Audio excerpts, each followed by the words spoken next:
Hi, and welcome to virtualsheetmusic.com and livingpianos.com. I'm Robert Estrin with a question from Gary, who asks, please explain numerical skill levels. You've seen them before, a grade 1 player, a grade 3 player.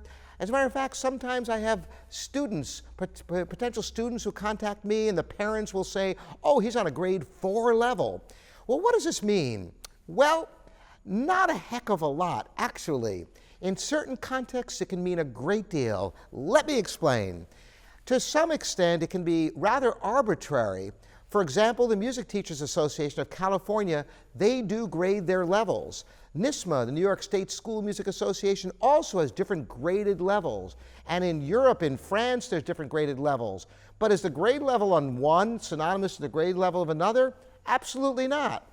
The purpose of these oftentimes is for competitions, so that you can know what level you are entering in and you can try to enter at a higher level each year. It also can help teachers to identify a repertoire quickly.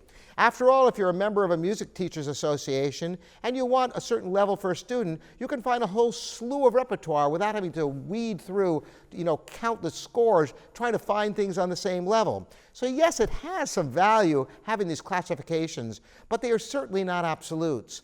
More than that, musical repertoire comes in all flavors, and there are so many different challenges. For example, have you ever heard somebody play a Mozart slow movement well? It's very unusual to have somebody who can play with the poetry in simple music that's deceptively difficult to play with artistry.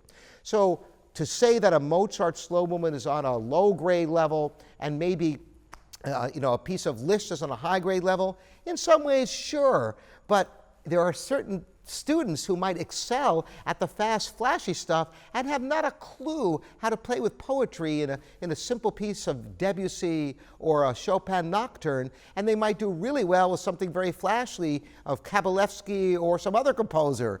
Different students excel in different skill sets. So these categorizations are only guidelines to help teachers and to help students to have some idea of where they are and how they're progressing, but shouldn't be used as absolute measure of a student's progress.